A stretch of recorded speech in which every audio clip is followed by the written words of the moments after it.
দাবানলের লেলিহান শিখায় পুড়ে ছাই হয়ে গেছে আমেরিকার লস অ্যাঞ্জেলস। এই আগুনকে ঘিরে মানুষের মধ্যে বিস্ময় জেগেছে, কারণ আমেরিকার মতো একটি ধনী দেশও আগুন নিয়ন্ত্রণে না আসায় হতবাক বিশ্ব। বেশিরভাগ মানুষই বলছেন গাজার নিরীহ মানুষকে হত্যার প্রতিশোধ পেল আমেরিকা।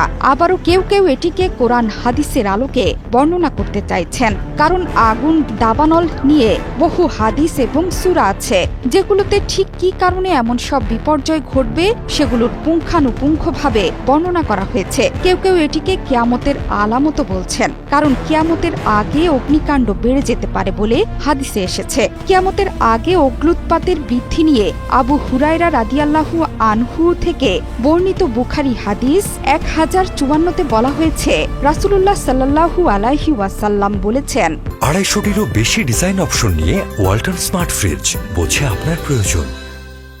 কিয়ামত কায়েম হবে না যতক্ষণ পর্যন্ত হিজাজের জমিন থেকে এমন আগুন বের হবে না যা বসরার উটগুলোর গর্দান আলোকিত করে দেবে। শুধু তাই নয়, এই দাবানল মানুষের কৃতকর্মের ফল।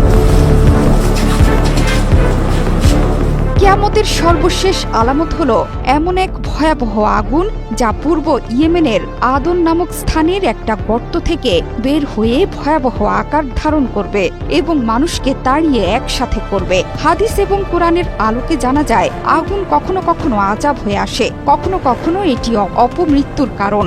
আর কিয়ামতের আগে আগুনের ব্যাপ্তি ঘটবে, আগুনকে কেন্দ্র করে বিপর্যয় ছড়িয়ে পড়বে।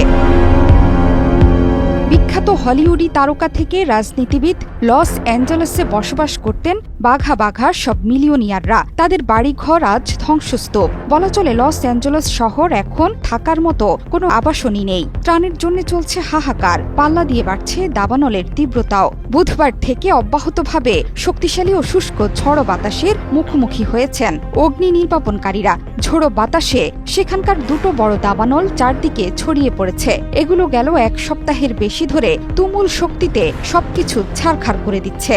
সেই সাথে বইছে শক্তিশালী ঝোড়ো বাতাস। ইতিহাসের সবচেয়ে ভয়াবহ দুর্যোগে ওলট পালট হয়ে গেছে লস অ্যাঞ্জেলস। সান্টা আনা বাতাস ক্রমেই শক্তিশালী ঝড়ো বাতাস হয়ে উঠতে থাকায় লস অ্যাঞ্জেলসের বাইরের কয়েকটি স্থানেও আগুনের গুরুতর হুমকির মুখে পড়েছে 60 লাখের বেশি মানুষ। কয়েকদিন ধরে চলতে থাকা দাবানলে মৃতের সংখ্যা এরই মধ্যে 25 জনে দাঁড়িয়েছে। প্যালিসেডসের দাবানলে 9 জন এবং ইটনে 16 জনের মৃত্যু হয়েছে।